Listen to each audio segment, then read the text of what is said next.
구글에 크롬이라고 하는 것을 사용하는데 어제 24일에 첫 화면에 무엇이라고 나왔느냐면 산타가 오고 있어요라고 하는 표현이 거기 나와 있더라고요. 크리스마스가 오고 있는데 산타가 오고 있다고 그렇게 써 있는 걸 보고 솔직히 너무 어이가 없었습니다. 그래서 이 프로그램을 삭제해 버릴까 한순간 생각이 들었습니다. 여러분, 사람들의 마음속에서 예수님은 점점 사라지고 있는 것이 우리 현실입니다. 생각보다 많은 분들이 크리스마스를 이 엑스마스라고 부르더라고요. 그런데 엑스마스가 아닙니다. 영어의 X 대문자처럼 보이는 그 알파벳은 영어가 아니라 헬라어입니다. 이 그리스도를 말하는 이 크레스토스라고 하는 헬라어의 첫 자를 따서 영어에 마치 X처럼 따온 것입니다. 그리고 마스라고 하는 말도 예배 혹은 미사를 뜻하는 고대 영어인데, 여러분, 이 단어도 라틴어에서 사실은 나온 말입니다. 그래서 크리스마스라고 하는 말은 그리스도를 위한 예배 혹은 미사를 뜻하는 말입니다. 우리 믿는 성도들은 그래서 엑스마스라고 하면 안 되고 그 단어를 보고도 크리스마스라고 말할 줄 알아야 합니다. 오늘 성경에 보면 이 한때의 목자들이 밤에 밖에서 자기 양떼를 치고 있다고 합니다. 이 팔레스타인의 기후를 생각해 볼 때 밖에서 밤을 보낸다라고 하는 것은 여간 힘든 일이 아닙니다. 추위와 싸우면서 양떼를 돌보는 것, 여러분, 쉬운 일이 결코 아닙니다. 그럼에도 그렇게 할 수밖에 없었던 것이 당시 목자들의 형편이었습니다. 그들은 사회에서 소외가 되었고 비천한 일을, 힘든 일을 하지 않으면 살아갈 수 없는 그런 처지에 있었기 때문입니다. 그런데 그 목자들 곁에 갑자기 주의 사자가 나타나고 하나님의 영광이 그 목자들을 두루 비추게 됩니다. 제가 아이들을 고려해서 그림을 찾았는데요, 그림이 안 나온다. 주의 사자는 천사를 말하는데 아마 가브리엘 천사가 아닐까 생각이 됩니다. 가브리엘 천사는 이 하나님으로부터 소식을 사람들에게 전하는 역할을 하는 천사입니다. 그래서 이 세례 요한의 출생을 그의 아버지인 사가랴 제사장에게 말할 때도 그때 그 천사가 가브리엘입니다. 또 마리아에게 예수님 잉태의 소식을 전할 때도 역시 가브리엘입니다. 이 가브리엘 천사가 목자에게도 나타난 것입니다. 그와 함께 하나님의 영광이, 그 천사와 함께 하나님의 영광이 목자들에게 두루 비치게 됩니다. 하나님의 영광은 하나님께서 임재하실 때 나타나는 것인데 그것은 보통 빛으로 사람들에게 보여집니다. 그 하나님의 영광을 보며 목자들이 모두 두려워합니다. 인간은 이 조물주이신 하나님의 존재를 감당할 수 없기 때문입니다. 그렇게 두려워하고 있는 가운데 있는데 천사 가브리엘이 이 목자들에게 이런 말을 합니다. 10절 11절 말씀인데요, 우리 다 같이 한번 읽습니다. 천사가 이르되 무서워하지 말라. 보라, 내가 온 백성에게 미칠 큰 기쁨의 좋은 소식을 너희에게 전하노라. 오늘 다윗의 동네에 너희를 위하여 구주가 나셨으니 곧 그리스도 주시니라. 천사는 온 백성이 함께 기뻐할 수 있는 좋은 소식이라고 했습니다. 그것은 다윗의 동네에 구주가 나셨다는 것입니다. 여러분, 구주라고 하는 말은 헬라어로 소테르라고 하는 단어인데 이 단어는 구원자, 구세주를 뜻하는 말입니다. 그러면서 천사가 계속해서 말을 이어서 말합니다. 12절에 너희가 가서 강보에 쌓여 구유에 누워 있는 아기를 보리니 이것이 너희에게 표적이니라 하더니, 원문에는 이 가서라고 하는 말이 없습니다. 너희가 가서 강보에 쌓여 이렇게 표현되어 있는데 이 원문 성경에는 가서라는 말이 없습니다. 그냥 강보에 쌓여 구유에 누워있는 아기를 보게 된다고 합니다. 여러분, 구유는 가축의 여물통을 말합니다. 소나 양이 밥을 먹는 그릇을 말하는 것입니다. 그곳에 아기가 누워있다는 것입니다. 구유에 누워있는 아기, 그것이 구세주의 표적이 된다고 말씀합니다. 그런데 여러분, 이 아기의 모습은 앞선 10절, 11절에서 천사가 말한 것과는 너무나 심한 대조가 됩니다. 천사가 무엇이라고 했습니까? 온 백성이 기뻐할 수 있는 아기가 태어난다고 이야기합니다. 온 백성이 기뻐할 수 있는 소식이 있다고 합니다. 온 세상 구세주가 태어난다는 것입니다. 구세주가 오신다는 것입니다. 그런데 그 구세주가 어디에 있다고요? 가축들이 먹는 먹이통인, 여물통인 그곳에 그 아기가 누워 있다는 것입니다. 여러분, 온 세상이 기뻐하는 구세주가 나는데 그가 여물통에 누워 있는 아기라는 것입니다. 이 많은 작가들이 그 모습을 굉장히 낭만적으로 그려놓았는데요. 여물통에 누워 있는 아기는 실제 현실적으로 볼 때 여러분 그렇게 아름답지 않습니다. 사실은 비참한 것입니다. 여러분, 아기를 그런 곳에 누이는 부모는 이 세상에 없습니다.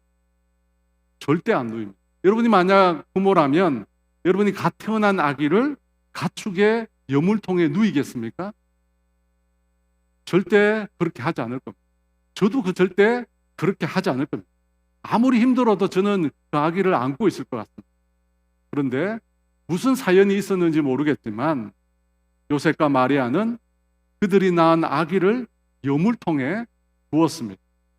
아마 갈릴리 나사렛에서 유다 베들레헴까지 여행을 하느라 두 사람이 매우 지쳤을 것입니다.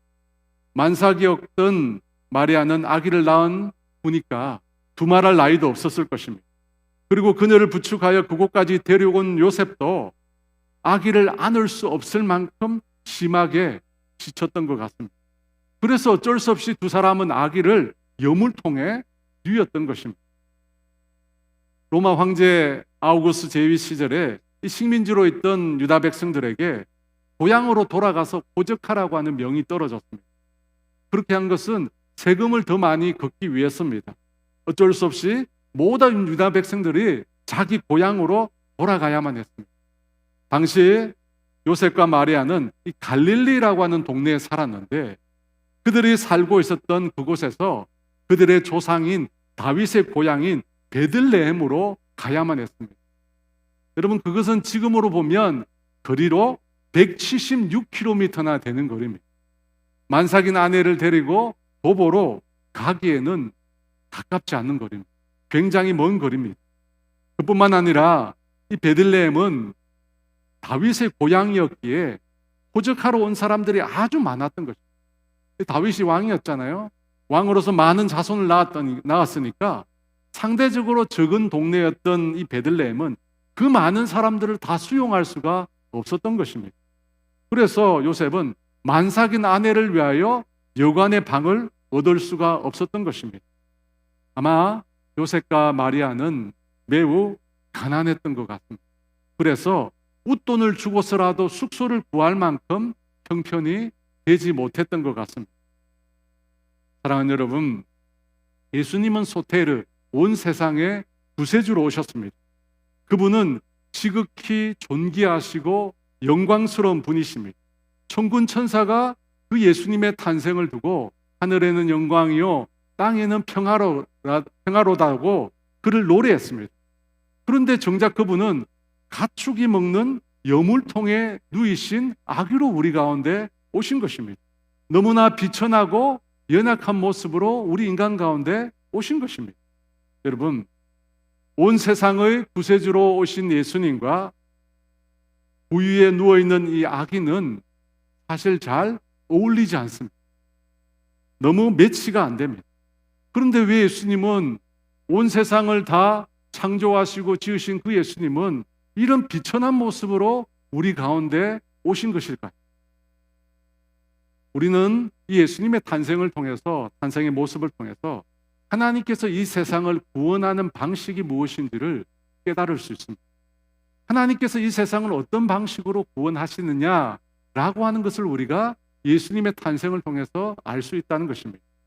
그런데 여러분, 그 하나님의 방식은 이 세상 사람들이 추구하는 구원의 방식과는 완전히 다릅니다. 그렇다면 여러분, 우리가 살고 있는 이 세상에서는 어떤 방식으로 구원을 추구하고 있습니다. 사탄이 예수님을 시험했던 세 가지 방법을 보면 우리가 그것을 알 수 있습니다. 사탄이 어떻게 예수님을 유혹합니까? 우리가 다 알듯이 첫째로는 돌들로 떡덩이가 되게 합니다. 바로 경제, 돈을 의미합니다. 사탄이 돌들로 떡덩이가 되게 하라는 것은 예수님으로 하여금 이 세상을 돈으로 구원하라고 하는 유혹입니다. 두 번째, 사탄은 높은 성전에 예수님을 데려가서 그곳에서 뛰어내리라고 합니다. 그러면 천사가 예수님의 발이 돌에 부딪히지 않도록 붙잡아 줄 것이라고 합니다. 곧 신비로운 능력으로 세상을 구원하라는 것입니다.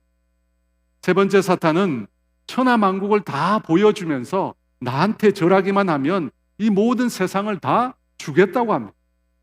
곧 권세를 통해서 세상을 구원하라는 것입니다. 돈, 능력, 권세, 이것들이 사탄이 예수님을 유혹한 내용입니다. 이 세 가지로 사탄은 예수님께 세상을 구원할 수 있는 방법을 제시한 것입니다.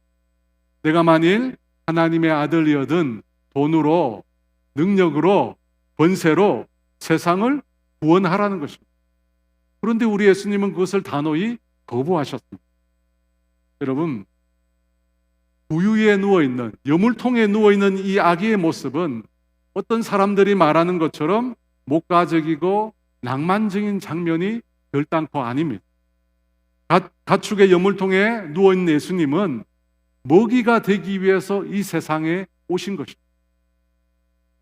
가축의 여물통에 누워있는 아기는 세상을 구원하기 위해서 자신을 십자가에 바치시는 예수님을 바로 상징하는 것입니다. 그 예수님을 향해 천사들이 하늘에서는 하나님께 영광이요 땅에서는 평화로다 라고 찬송을 올려드리고 있습니다. 그리고 예수님께서도 십자가를 지시기 위해서 골고다를 향할 때 그것이 곧 골고다로 가는 그 길이 곧 하나님을 영화롭게 하는 것이라고 말씀합니다. 요한복음 17장 1절 말씀에 예수께서 이 말씀을 하시고 눈을 들어 하늘을 우러러 이르시되 아버지여 때가 이르렀사오니 아들을 영화롭게 하사 아들로 아버지를 영화롭게 하게 하옵소서. 아들이 아버지를 영화롭게 하는 것, 아버지께 영광을 돌리는 것, 그것은 하나님께서 계획하신 십자가를 지는 것이었습니다. 여러분, 그것이 하나님을 영화롭게 하는 것이었습니다. 왜냐하면 십자가야말로 하나님께서 계획하신 구원의 길이었기 때문입니다. 사랑하는 여러분, 이 세상은 구원의 길이 돈에 있다고 말합니다. 능력에 있다고 말합니다. 권세에 있다고 말합니다. 그것들이 이 세상 사람들을 구원할 수 있는 길이라고 사람들은 말합니다. 그래서 사람들이 그것들을 추구하느라 혈안이 되어 있는 것입니다. 분명 돈은 가난한 사람들을 구제할 수 있습니다. 능력은 아픈 사람들을 치료해 줄 수 있습니다. 권세는 억눌려 고통받는 사람들을 해방시킬 수 있습니다. 그것들은 우리를 인생을 구원할 수 있는 한 가지 수단이 될 수 있습니다. 하지만 여러분, 그것에는 유혹이 있다는 사실을 우리가 기억해야 합니다. 우리 모두가 다 인정하듯이 돈과 능력과 권세에는 반드시 부패와 타락이라고 하는 것이 뒤따릅니다. 놀랍게도 돈과 능력과 권세를 가진 자의 종말은 항상 부패였고 타락이었습니다. 왜 그렇습니까? 왜 그들은 부패하고 타락했습니까? 왜 돈을 가지고 권세를 가지고 능력을 가진 사람의 마지막은 타락이고 부패일까요? 그것은 그것들 이면에 인생을 멸하려고 하는 원수 마귀가 있기 때문에. 여러분, 원수 마귀는 예수님을 유혹했던 것과 마찬가지로 지금도 이 세 가지를 가지고 사람들을 유혹하고 있기 때문입니다. 사랑하는 여러분, 저는 이 세상을 살면서 돈이나 능력이나 권세가 필요 없다고 말하는 것이 아닙니다. 여러분, 오해하지 마시기 바랍니다. 그것들이 구원의 길이 아니라는 것입니다. 그것들이 우리의 삶을 편안하고 안락하게 만들 수는 있겠지만 우리의 삶도 생명도 구원할 수 있는 길은 결단코 아니라는 것입니다. 하지만 마치 사탄은 그것들이 돈이나 능력이나 권세가 우리 영혼을 구원할 수 있는 것처럼 사람들을 미혹하고 있다는 것입니다. 그러한 것에 여러분 속지 마십시오. 하나님께서 우리 인생을 위해서 예비해 놓으신 구원의 길은 예수님의 십자가예요. 십자가는 우리 인생의 죄를 속죄하는 하나님의 방법이었습니다. 죄에 대한 값을 치름으로, 이 죄에 대한 값을 치름으로 우리 인생을 영원한 멸망으로 이끌어가는, 끌고 가는 이 죄의 세력으로부터 우리를 건져내시는 것입니다. 여러분, 이것이 하나님의 구원의 방식입니다. 그것은 바로 십자가입니다. 가축의 여물통에 누이신 아기 예수는 바로 그 구원의 길을 우리에게 상징해 주고 있는 것입니다. 다시 본문으로 돌아가서 이 천사들의 노래를 다 듣고 난 다음에 목자들이 서로에게 이런 말을 주고받습니다. 15절입니다. 천사들이 떠나 하늘로 올라가니 목자가 서로 말하되 이제 베들레헴으로 가서 주께서 우리에게 말씀하신 바 이 이루어진 일을 보자 하고, 천사가 전하는 말을 듣고 목자들은 이제 베들레헴으로 가서 우리에게 알려주신 천사가 말한 이 일이 과연 이루어졌는지를 보자고 합니다. 들에 있는 자기의 양떼들은 어떻게 하는 것입니까? 또 아기가 구유에 누웠는데 어떤 정신 나간 사람들이 그런 짓을 하고 있는지 과연 믿을 수가 있겠습니까?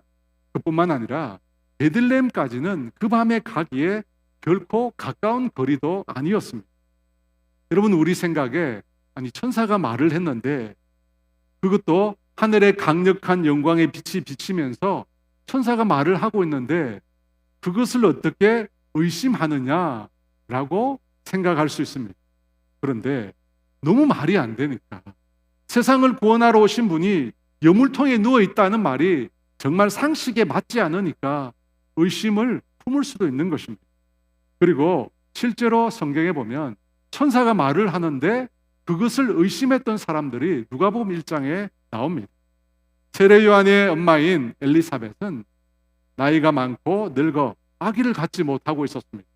그런데 천사 가브리엘이 그 남편 사가랴에게 내 아내가 아기를 갖게 될 것이라고 말합니다. 천사가 말을 한 것입니다. 여러분, 사가랴는 당시 이스라엘의 제사장이었습니다.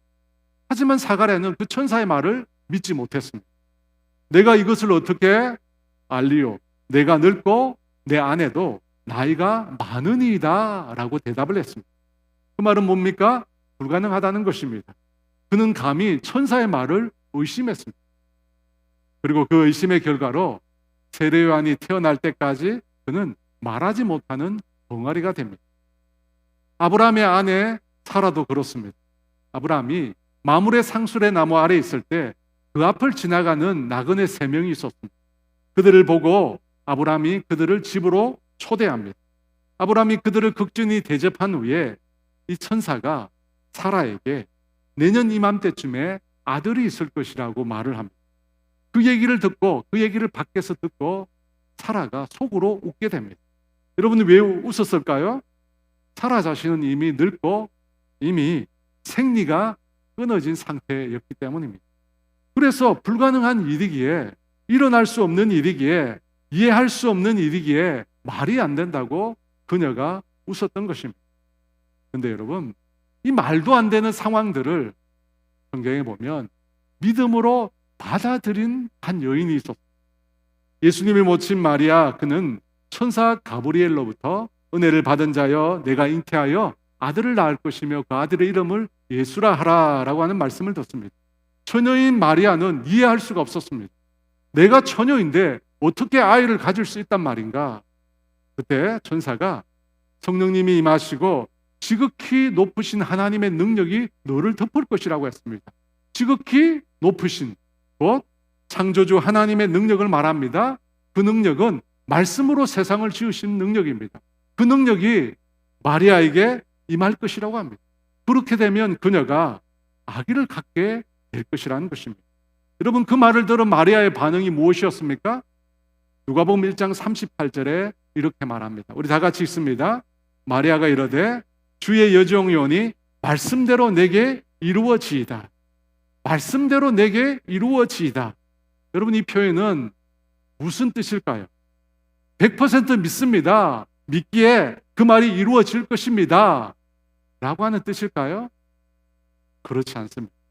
말씀대로 내게 이루어진다라고 하는 말은 100% 내가 확신할 수 없지만 그럼에도 그 말씀을 내가 받아들여 보겠습니다 라고 하는 뜻입니다. 여러분, 이 마리아의 표현이 우리의 신앙을 참 잘 나타내 줍니다. 여러분, 우리도 처음부터 100% 확신해서 예수님을 믿은 것이 결코 아닙니다. 모든 것을 다 이해하고 예수님을 받아들인 것이 아니라는 것입니다. 많은 분들이 나는 다 이해가 되고 납득이 되면 그때 하나님을 믿어보겠다고 합니다. 하지만 여러분, 그런 일은 결단코 일어나지 않습니다. 신앙은 내가 다 확신하기에 믿기로 결단하는 것이 아닙니다.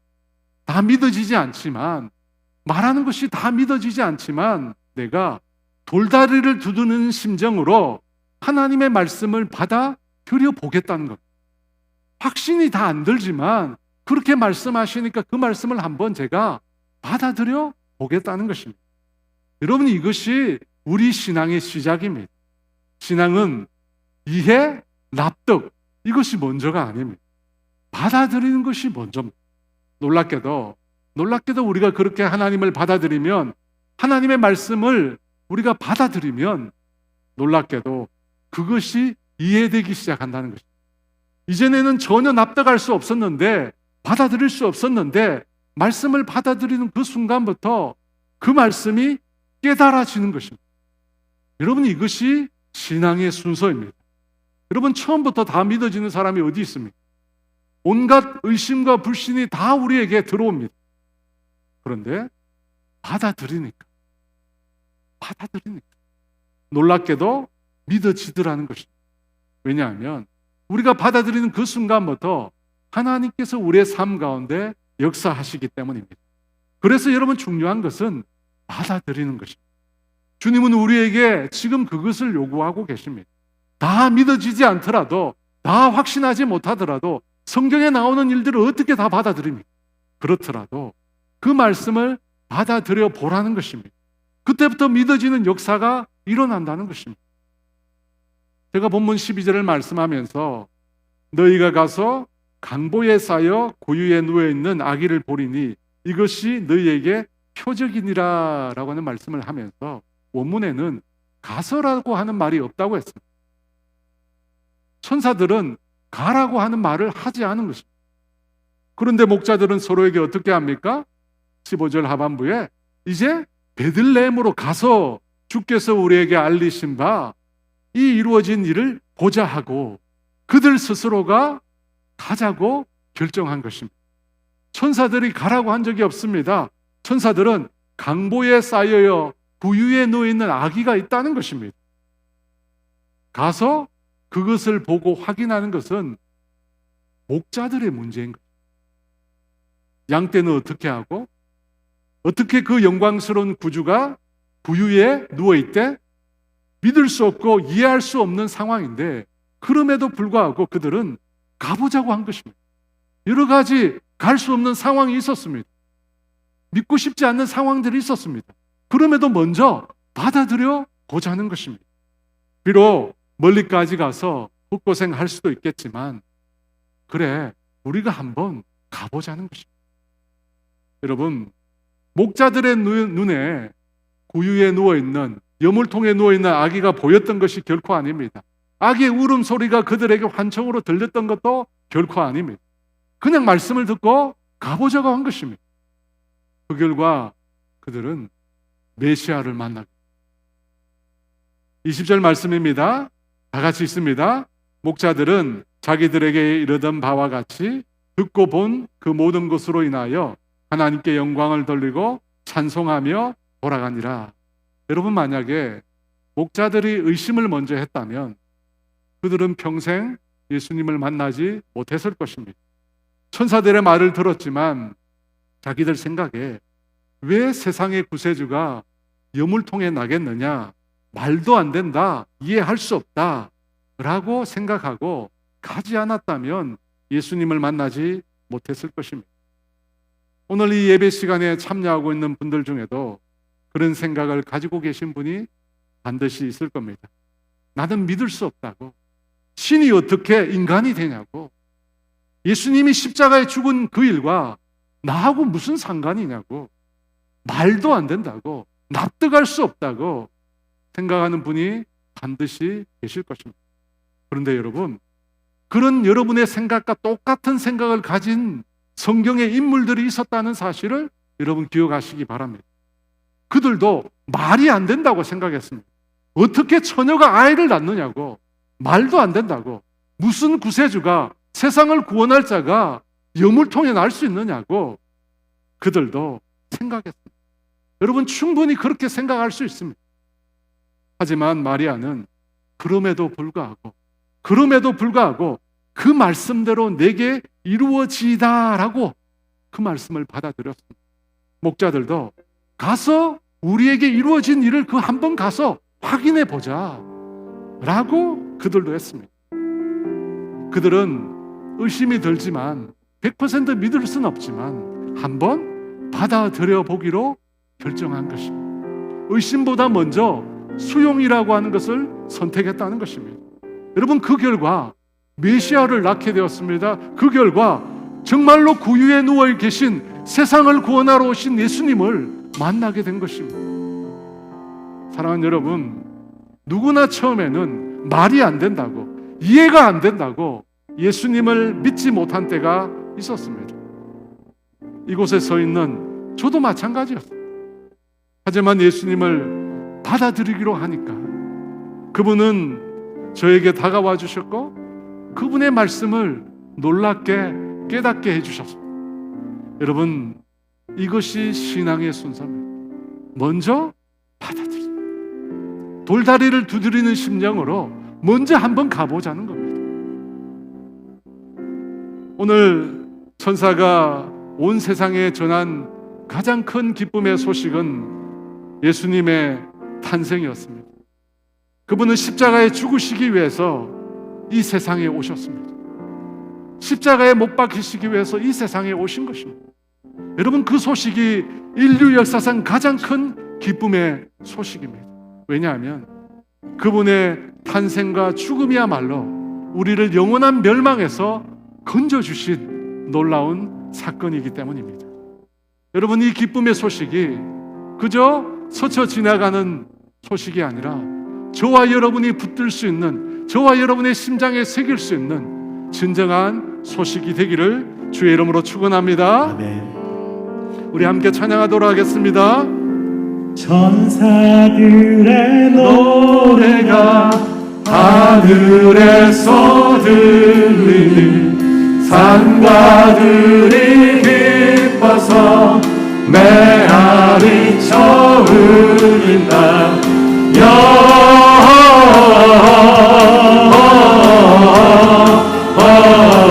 영광을 높이 계신 주께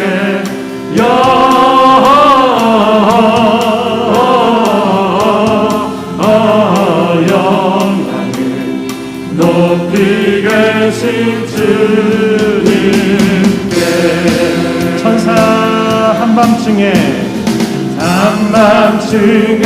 목자들 저희 앞에 지킬 때 아름다운 노래가 청하게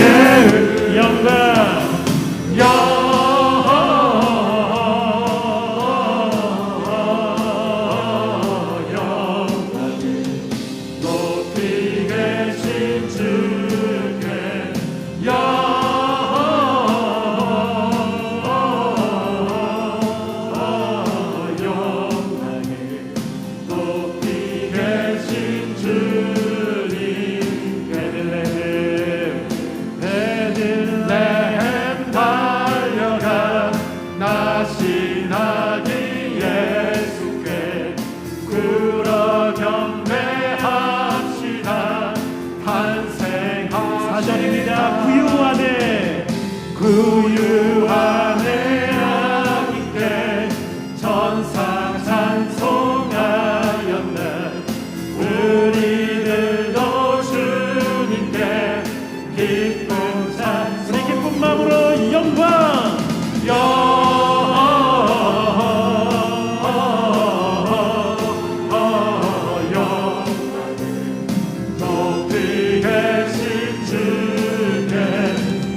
높이 계신 주님께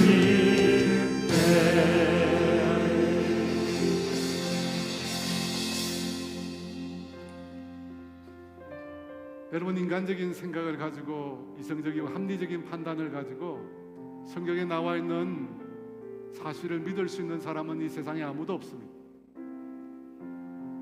아무도 없습니다. 믿는 것이 아니라 믿게 되어지는 것이고, 믿을 수 있도록 하나님께서 우리로 하여금 알게 해주시는 것입니다.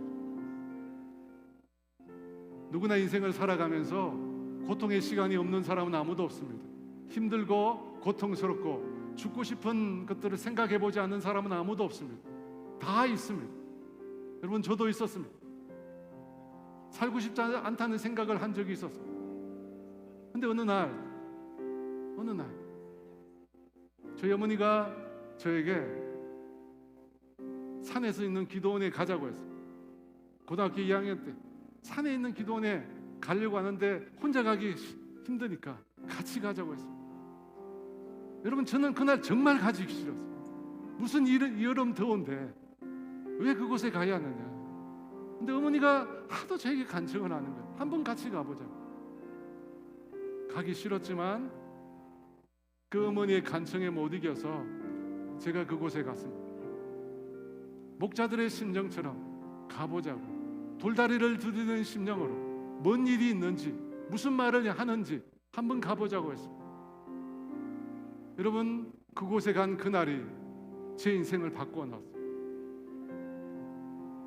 저는 오랫동안 교회를 다녔지만 정말 예수님이 어떤 분인지 몰랐습니다. 그저 교회가 좋아서 왔다 갔다 했을 뿐이죠. 하지만 그 교회는 제 인생의 해답이 되지 못했습니다. 하지만 그날 만난 그 예수님은 제 인생의 해답이 되었습니다. 여러분, 누구나 처음에는 신앙생활을 그렇게 하는 겁니다. 처음부터 다 믿고 확신하고 주님의 사랑이 차고 넘쳐서 교회 나가는 게 아닙니다. 의심으로, 불신으로, 믿지 못하는 수없이 많은 이유를 가지고 교회 나갑니다. 그때 하나님이 들려주시는 그 말씀, 천사가 들려주신 그 말씀 한번 받아들이기로, 한번 속는 셈 치고 한번 나도 그곳에 가보자는 겁니다. 받아들이는 그 순간 여러분 인생에 놀라운 변화가 일어납니다. 제가 오늘 그것을 경험했기에 여러분에게 그 얘기를 할 수 있는 것입니다. 여러분, 마음을 여십시오. 왜 온 세상 우주 만물을 창조하신 그 하나님이 인간이 되시려고 하겠습니까? 저라면 안 될 겁니다. 왜 비참하게 죽어가기 위해서 짐승이 밥그릇으로 사용하는 그 염을 통해 자신을 누이셔야 했습니까? 바로 우리 인생을 구원하기 위해서입니다. 우리에게 당신의 사랑을 가르쳐주기 위해서입니다. 내가 너를 얼마나 사랑하는지 가르쳐주기 위해서 이 땅에 오신 것입니다. 여러분, 그분께 마음을 여십시오. 마음을 여십시오. 그러면 그분이 여러분 인생 가운데 찾아가 주실 것입니다. 여러분, 이 시간 함께 기도하기를 원합니다. 하나님, 내가 과거에는 어떤 마음을 가졌는지 전혀 중요하지 않습니다. 내가 어떤 모습으로 살았는지도 중요하지 않습니다. 주님은 전혀 상관이 없습니다. 지금 이 순간을 주님은 원하십니다. 여러분, 마음을 여시고 구유에 오신, 짐승의 염을 통해 오신 그 예수님, 정말 나를 사랑하는 그분이라면 내가 한번 만나기를 원합니다. 내가 한번 받아들이기를 원합니다. 나에게 찾아와 주시고 나를 만나달라고. 이 시간 우리 함께 기도하도록 하겠습니다. 기도하겠습니다. 하나님 아버지, 주여, 아버지, 이 시간 이곳에 임하여 주시옵소서. 아버지, 살릴 수 없이 많은 사람들이 이 크리스마스를 그토록 즐거워하고 그토록 기뻐하고 그토록 행복해하는 아버지, 그 이유를 몰랐습니다. 하나님 아버지, 주여, 아버지, 이곳에 임하여 주시옵소서.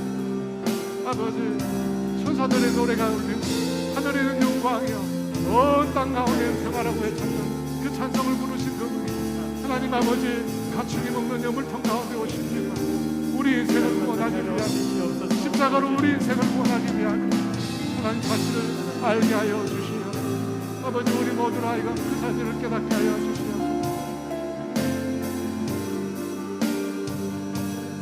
하나님, 오늘 이곳에 오신 아버지의 사랑하는 주의 영혼들 가운데 하나님 찾아가 주시옵소서. 마리아처럼, 하나님 아버지, 목자들처럼 한번 가보자. 아버지, 그들의 마음을 열 때 주님 찾아가 주시고 그들을 만나 주시고 그들을 위로해 주시고 아버지 그들을 아버지 주여 안아주시고 주님 안아주시고 아버지 그들을 격려해 주시고 그들을 얼마나 주님이 사랑하는지 주님이 영혼을 얼마나 사랑하는지 그들을 품에 안아주시고 그들의 마음을 위로하여 주시고 아버지 그들의 마음 아버지 주님 아버지 주여 아버지 하나님 아버지 우리 인생에는 해답이 없습니다. 돈으로 우리의 구원을 사려고 해도 능력으로 그것을 사려고 해도 권세로 세상의 것을 다 사려고 해도 하나님 그곳에 진정한 만족이 없고 그곳에 생명의 구원이 없습니다. 하나님 우리는 알고 있습니다. 그럼에도 하나님 아버지 우리가 세상의 미혹에 아버지 원수의 미혹에 넘어가서 날마다 그 길을 걷고 있습니다. 아버지 걷고 있다면 오늘 하나님 돌이킬 수 있는 은혜를 주시옵소서. 아멘. 우리를 사랑하시되 자기 목숨까지 내어주시며 사랑하신 그 하나님을 향하여 우리가 마음을 열 수 있도록 하나님 은혜를 도와여 주시옵소서. 아멘. 한번 가보자. 하나님 아버지 한번 마음을 열어보자. 그것이 구세주를 만나는 놀라운 기회가 되었습니다. 오늘 그런 은혜를 이곳에 계신 모든 분들에게 주님 부어 주시옵소서. 지금은 우리 주 예수 그리스도의 은혜와 하나님의 다함이 없는 사랑하심과 성령의 교통하심과 인도하심과 위로하심이 목자들처럼 마리아처럼 주님께 마음을 열기로 결단하는 사랑하는 성도들 위해 모든 분들 위해 이제로부터 영원토록 함께 하시기를 간절히 축원하옵나이다.